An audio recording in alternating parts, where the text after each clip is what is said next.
Good morning. Our headlines today. The Prime Minister will hold talks with her new Chancellor, Jeremy Hunt, later as the government tries to salvage its economic credibility.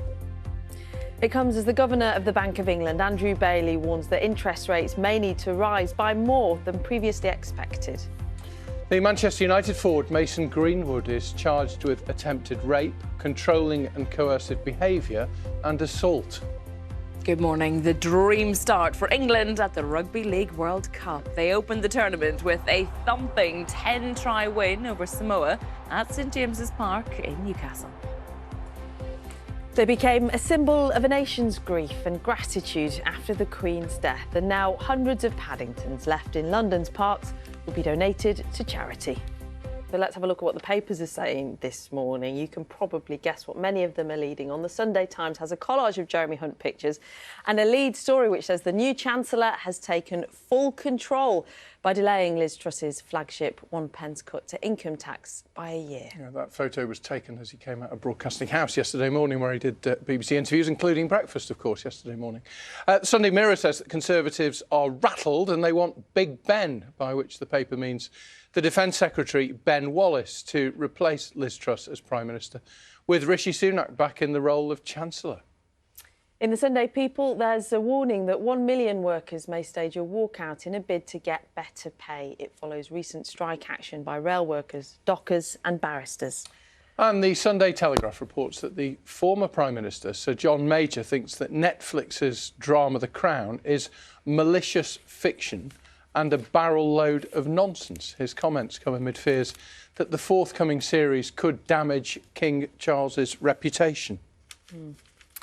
A quick look inside the papers this morning. Here's a story. Oh, go on. Oh, no, sorry. No, you begin, Rod. It's hard to accept, but our conkers have gone too soft, apparently. Will not accept that. No, it is hard to accept. Well, you're not allowed to play conkers at school anymore anyway, because of health and safety and whatnot. The softest yeah, maybe they'll bring it back now, they're softer. The softest chestnuts in 57 years left disgruntled conker bashers fighting in the shortest bouts ever at this year's World Championships, apparently. Oh. So this is the story. There are loads of conkers around. My neighbour's got a conker tree which hangs over our garden, and we've got more conkers than I know what to do with, but obviously they're no good. You've not tested them with the kids? No, too soft. In the Times this morning, do you favour a croc of the weekend? A croc? Yeah, croc shoe. Oh, not really. Maybe I need to get some. A shoe in a croc and a sock. Yeah, My kids love a croc for summer holidays. So they are celebrating their 20-year anniversary. So this is an affectionate look at the croc. Apparently, it's National Croc Day on October the 23rd.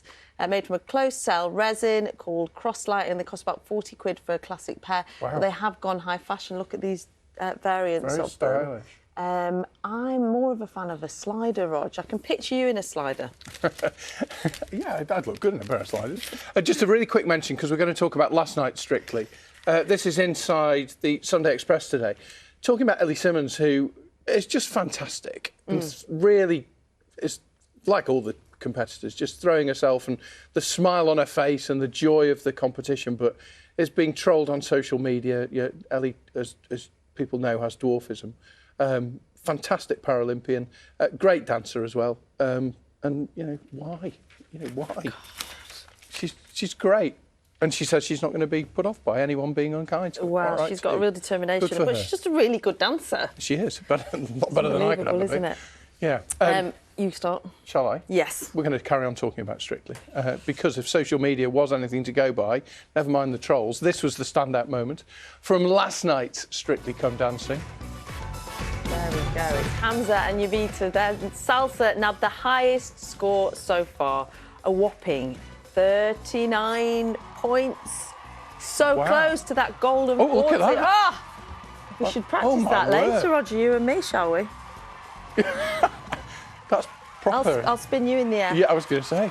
He's a strong fella, isn't he? That's fantastic. He's strong. He's so light on his feet. Yeah. The elegance of it was amazing. But loads of high scores last night. It's a great year, isn't it? It is. Well done.